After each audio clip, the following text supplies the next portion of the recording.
میرے آقا و مولا صلی اللہ علیہ وسلم کا گزر ایسے لوگوں کے پاس ہوا جن کے پیٹ بہت بڑے بڑے تھے، جیسے مکان ہوتے ہیں نا بڑے بڑے مکان، ان کے پیٹ بڑے بڑے مکانوں کی طرح تھے، اور ان کے اندر سانپ بھرے ہوئے تھے جو باہر سے نظر آ رہے تھے۔ میرے آقا و مولا صلی اللہ علیہ وسلم نے فرمایا جبریل یہ کون لوگ ہیں؟ فرمایا حضور یہ آپ کی امت میں سے سود خور ہیں جو سود کو کھاتے ہیں۔ آپ مجھے بتائیں کہ جب پوری ریاست کا نظام سود کے اوپر چل رہا ہو اس میں کبھی برکت آ سکتی ہے؟ کتنی سخت وعید ہے۔ اللہ تعالیٰ نے فرمایا جو سود کھاتا ہے وہ اللہ اور اس کے رسول سے اعلان جنگ کرتا ہے۔ کیا ہم اللہ اور اس کے رسول سے اعلان جنگ کر کے کامیاب ہو سکتے ہیں؟ ہم اوپر لاکھ ورق چڑھائیں نا ساری باتوں کے کہ جناب ہم اسلامی جمہوریہ پاکستان، اور نیچے تمام معاملات لین دین سے لے کر ایک سوئی کے خریدنے سے لے کر اوپر عالمی سطح کے معاہدوں تک ساری باتوں میں سود شامل ہو، کیا ہم کامیاب ہو سکتے ہیں؟ کبھی بھی کامیاب نہیں ہو سکتے۔ اور اگر وہ کہتے تھے کہ جی لوگ دنیا سود کا کاروبار کرتی ہے، ہمارے قائد فرماتے تھے کہ دنیا کے لیے وہ اصول نہیں ہے، قرآن ہمارے لیے اترا ہے، دنیا کے لیے نہیں اترا۔ دنیا اس پہ عمل کرے یا نہ کرے اس کے لیے اہم نہیں ہے، اگر ہم نے قرآن کو چھوڑا تو وہ معزز تھے زمانے میں مسلمان ہو کر، اور ہم خوار ہوئے تارک قرآن ہو کر۔ قرآن کو چھوڑ کر ہم یہ کہیں کہ ہماری معیشت نہیں چلتی، کیا معیشت درست ہو گئی ہے؟ کیا معیشت درست ہو جائے گی؟ کبھی بھی نہیں ہوگی۔ جب تک میرے آقا و مولا صلی اللہ علیہ وسلم کے فرمان پر عمل نہیں کیا جائے گا کبھی بھی معیشت درست نہیں ہو سکتی۔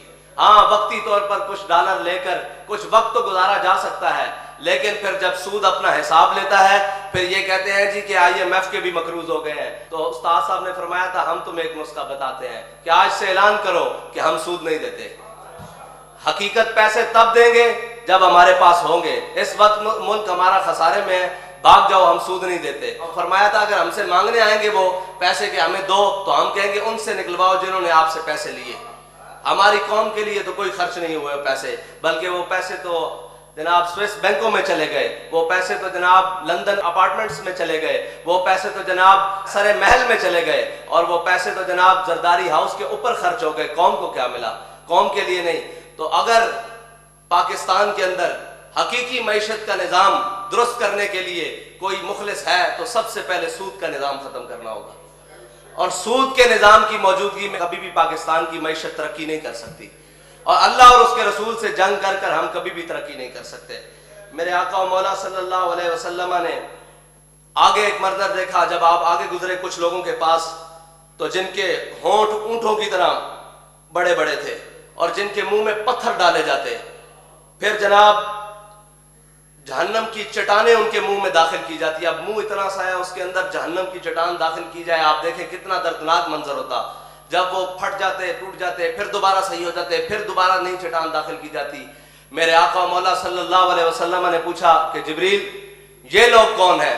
انہوں نے عرض کی یا رسول اللہ یہ آپ کی امت میں سے وہ لوگ ہیں جو یتیموں کا ناحق مال کھاتے تھے، جو یتیموں کے بیواؤں کے پلاٹوں پر قبضہ کرتے تھے، جو یتیموں اور بیواؤں کے کوٹوں پر قبضہ کرتے تھے، جو بیت المال کے اندر زکوٰۃ کے نام پر کرپشنز کرتے تھے، یہ وہ لوگ ہیں۔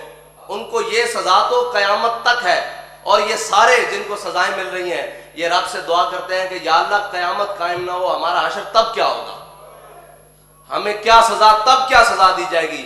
یہ منظر وہاں سے لے کر قیامت تک ہے، اور قیامت کے بعد انہیں دائمی جہنم ملے یا میرے آقا مولا صلی اللہ علیہ وسلم کی شفاعت ملے، یہ تو ایک بات کی بات ہے، لیکن اس دوران جو اللہ تعالیٰ نے عذاب مقرر کیا ہے اس کے اوپر میرے آقا مولا صلی اللہ علیہ وسلم جب معراج کے سفر سے واپسی آئے تو آ کر کہا کہ میں راتوں رات مسجد حرام سے بیت المقدس، پھر لامقام، پھر سارے معاملات، تو جب قریش کے سامنے یہ بات آئی تو انہوں نے ماننے سے انکار کر دیا۔